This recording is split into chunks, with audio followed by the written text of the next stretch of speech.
This video gives you an overview of the Guadalupe National Park.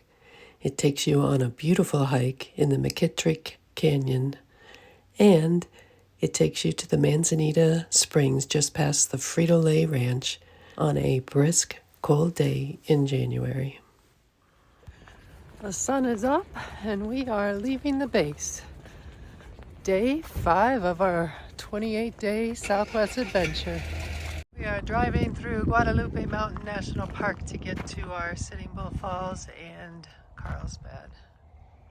I decided to stop here at the Visitor Center just to get some information. It is open from 8 to 4.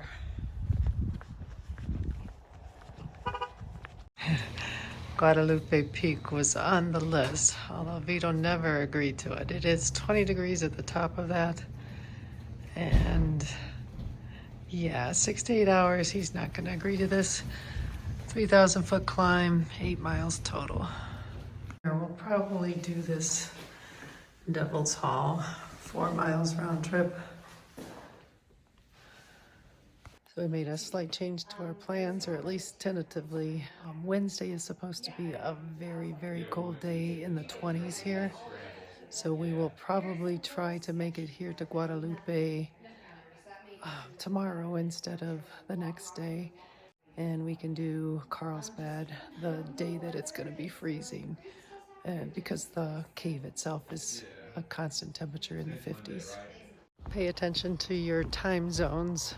Guadalupe is in mountain time, and my phone is still on central. Vito's did switch to mountain, so I'm not sure why mine is still central. We're going back into Texas here. McKittrick Canyon trailhead is about 4 miles off the main highway 62. There is a visitor center here with restrooms, but right now things are not manned. Today we're on day 6 of our 28-day Southwest adventure, and we are in Guadalupe National Park, which is in Texas. It is on mountain time. We're going to spend a day here in the park. We are starting it off with the McKittrick Canyon Trail and out and back to Pratt Canyon. You can go different lengths along this trail, and actually I think it loops. We'll come back and do this next. Yeah, you can actually loop and make long trails out of this too. Here's some of the options. We changed up our plans a little bit because tomorrow is supposed to be like 20 degrees colder, the coldest day ever, and in the 20s tomorrow. It's in the 30s right now, and we will do the caves at Carlsbad tomorrow instead. The water comes rushing through here, it looks like. Yeah, during heavy rains, I imagine this thing fills up pretty good.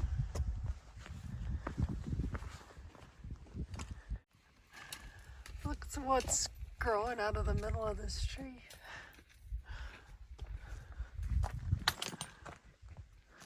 So in this park, the highest peak in Texas is Guadalupe Mountain at like 8,750 feet.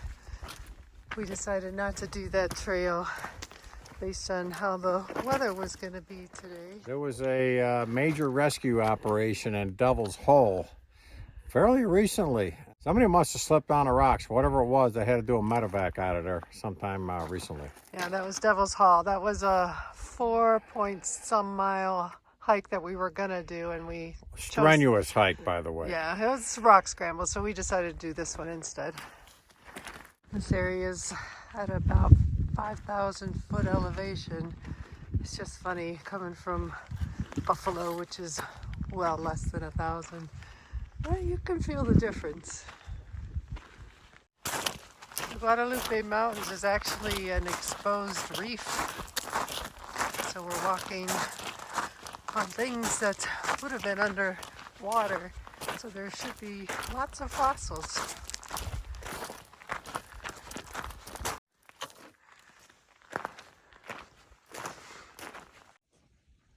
That's all along the trail. That looks fresh.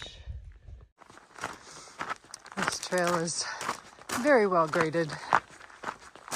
The path is wide and lots of little rocks to walk on.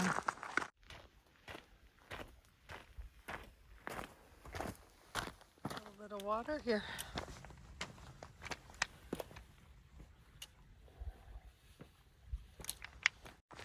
I wasn't expecting to see water.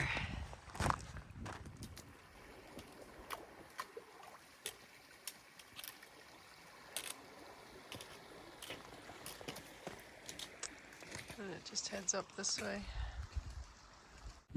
In a little forested area now. The ranger yesterday mentioned 3 ecosystems on this trail. I'm guessing, well, we started out in the desert. We've got a forest up here, so we'll have to see what's up by the cabin.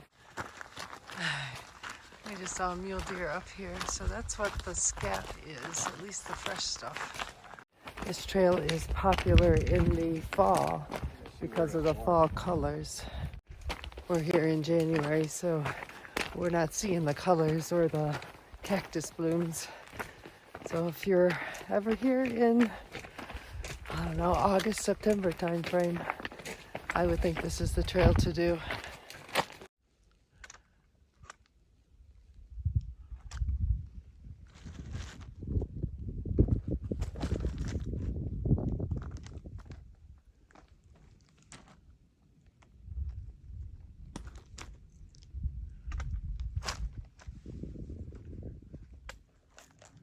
So this is the entrance to Pratt's ranch area. Wow, look what they did at the entrance to this thing. A couple of buildings here. And the main house over here. This is looking at the inside through a window. I don't think we can get in. Wow, it looks like they have electric. What? No way. And we're not able to go in. This is one of the bedrooms inside the Pratt house. Living area space. You can see a kitchen area off in the distance over there. Okay, we are at Pratt's Cabin in Guadalupe National Park, and it was built back in the 1930s by William Pratt, who was a geologist. They horsed in and trucked in a lot of the materials, including the stone and the beams, by horse, which was a very arduous job, but they had a couple of cowhands help them out and a couple laborers, a construction firm. These rocks and a lot of this apparently came from Houston. Limestone slabs that are not native to the area, and neither are the beams of the house. But he owned over 5,000 acres here. And in the 1970s, the family donated it to the National Park System, and here it stands today. They used this more of as a vacation home. You can see it's very comfortable, very beautiful porch, sitting on the porch area, and the family had it nice out here. This is their view from their cabin. Pretty nice. All right, I wasn't seeing things. They did have electricity of some sort out here. This is the remnants of some of it. They do have a couple of outbuildings around the cabin. Looks like they have well, it looks like a garage. Such a small world. There's probably 10 people on this trail today. And we ran into somebody that actually has been to North Tonawanda near Buffalo. So, it's just funny. This is Mary Beth, and we met her and her husband here at Pratt Cabin out in Guadalupe National Park. And she just told me that her uncle was a trainer for the Buffalo Bills. And believe it or not, he is a Buffalo icon. Eddie Abramoski is her uncle, and she visited him in North Tonawanda. My mother, her sister, Pat, was married to Eddie. Eddie was a trainer for decades. He had great stories about all the coaches. The coaches came and left, and the players came and left. He told us stories back to O.J. Simpson. And When he officially retired, they made like a big plaque and they had a big ceremony for Oh yeah, Eddie they did. because he was such an icon. It was a big And, deal. Yeah. He took care of players, like you're right, all the way from O.J. Simpson up to Yeah. Doug Flutie, and everybody was in Yeah, Royal yeah. Bills uniform. This is amazing. So that's Pratt's Cabin. We're gonna head back. Boy, when you stop, your hands get really, really cold. I have gloves on, but man, my hands are cold.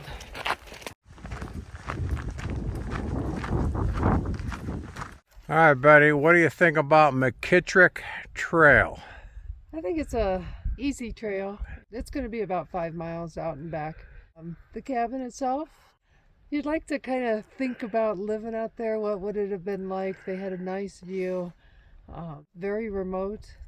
I can't imagine living there. I still don't understand how they got electric there.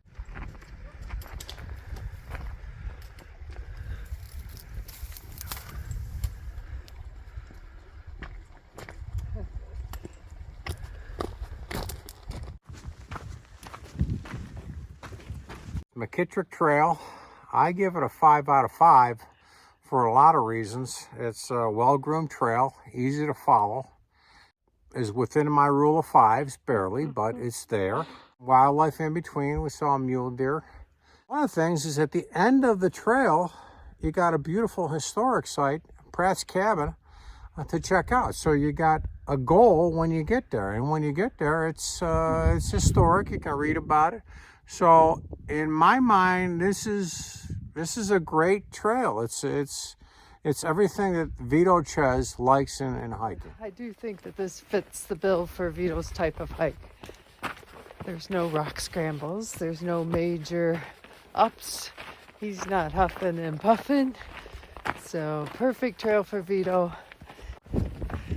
I like a little bit more ups where you can get on top and look out and see forever. But overall, this is a good trail and one both of us would recommend. And we are back. Just a reminder, they do close the gate, and remember it's mountain time, 5 p.m. We're gonna take a quick drive down here to the Frijole Ranch. I don't think the museum will be open. We're gonna go ahead and just do this short one here, Manzanita Springs. It's a 0.6 round trip.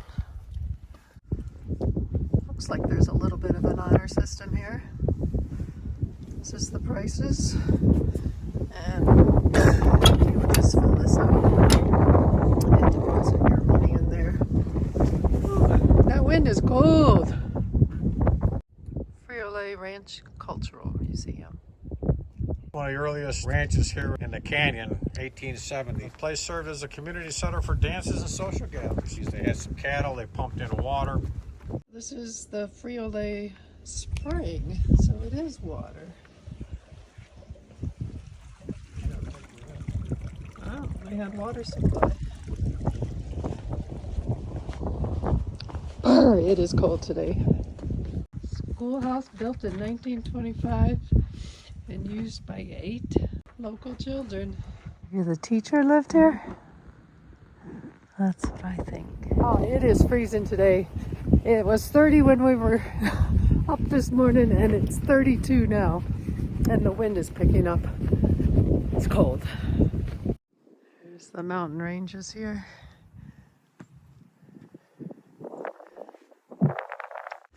It is paved to the spring.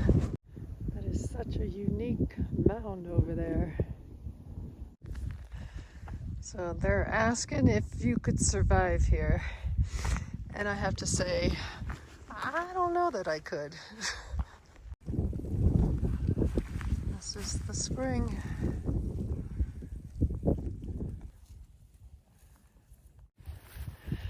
This was worth the 0.2 to come down here and see this. It's hard to imagine having water out in this desert. These springs are natural and life-giving. So we made a couple of stops here at the Guadalupe National Park. We are going to go out on the main highway and see if we can get a nice shot of El Capitan. I can see it in front of me. We are finishing the day. We scoped out Carlsbad Caverns, and now we are heading back to the hotel and calling it a night. How was Guadalupe today? Oh, Guadalupe is one of my favorite parks, even in the month of January. It is so cold here. If you like what you're seeing, go ahead and hit that subscribe button, maybe even that like button, and we'll catch you tomorrow.